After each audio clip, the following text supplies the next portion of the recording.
Welcome to the third and final stage of the Fit Show Sales Professional of the Year competition. We've searched the country from top to bottom, and the final stage happens in this house.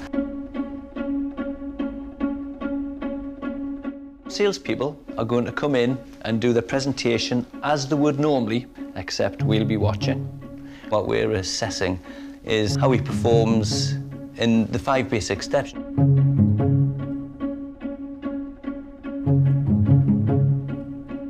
The first step is to do a fact find and find out what you want.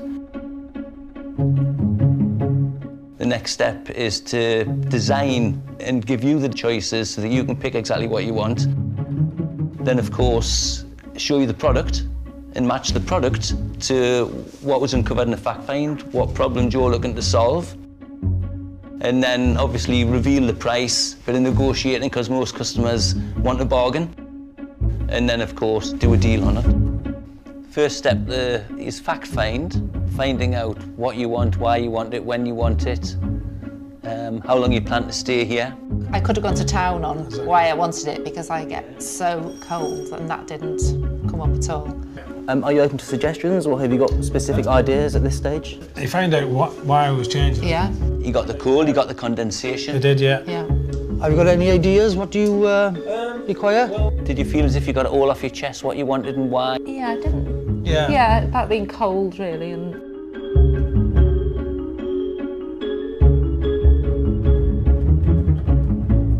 So from a design point of view, obviously the goal is to get you to choose all the design, because that's what selling is, and that's what buying is. What do you think? Yeah, should we go for let's go for that one. Mm-hmm. That is buying, isn't it? Yeah.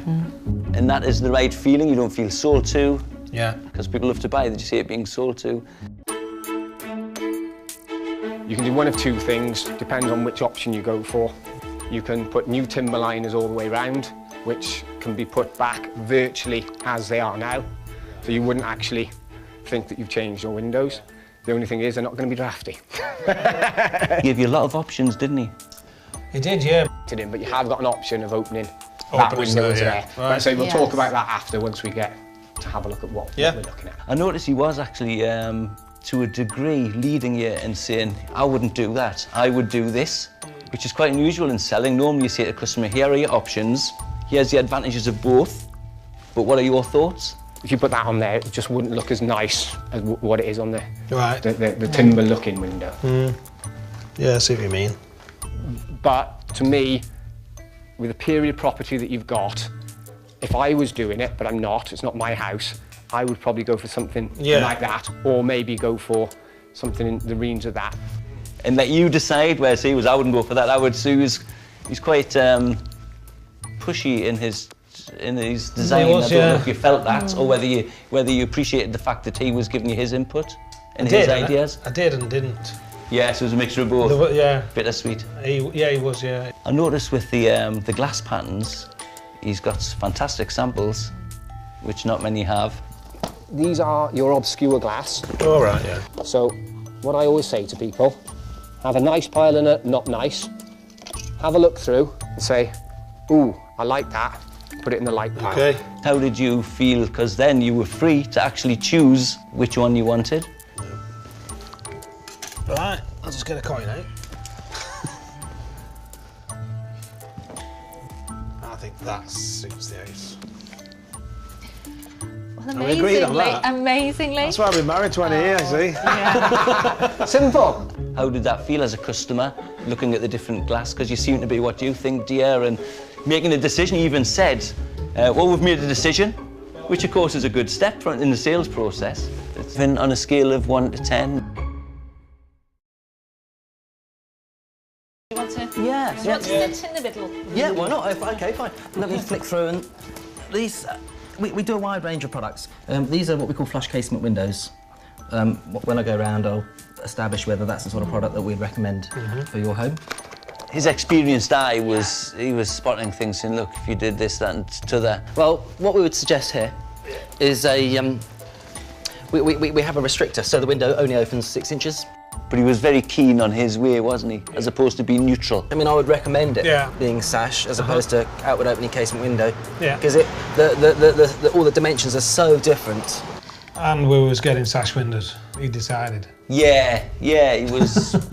Again, he felt the sash windows was what he needed, and therefore he pushed that all the way, didn't he? Yeah. The devil's in the detail Right.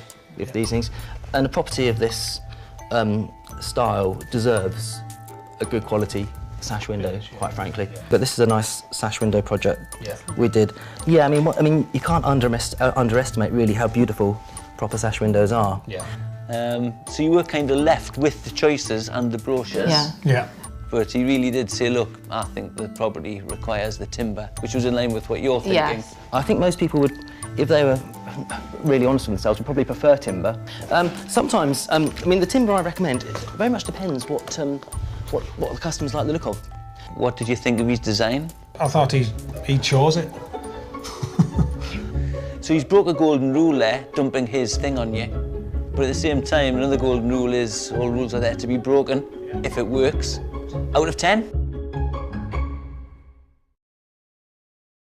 Would you say that you got the final design on every item? The doors, the windows, how it was going to look, the colour of the handles, how the stained glass was going to be, what pattern glass you were going to have with the stained glass.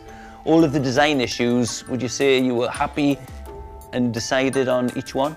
So do you want to do the same with the bays in front? So Yeah. put the side ones open and the dummy ones in the middle. That's it. Yes. Yeah. Yeah, and the back door as well. It went further with the back So door. what I can do is I could put a PVC door back in here for you. You could put like a tilt and turn system here. I see. So yeah. So you've got some ventilation, or you can open it as a door with the Oh, top part. I've seen them. That's a thought. Yeah. It didn't need prompting on anything. Yeah. This is the security you've got on this, and we know about. And he just sort of, as though he's got this program in his head. Yeah. Did you feel sold to, or was he helping you and helping you design? Yes. Yes, he was. Yeah. So what we can do is refurbish those stains. Yeah. We can actually take Oh, them out. right. Oh, I see. We actually install them into a triple glaze unit. Oh, right.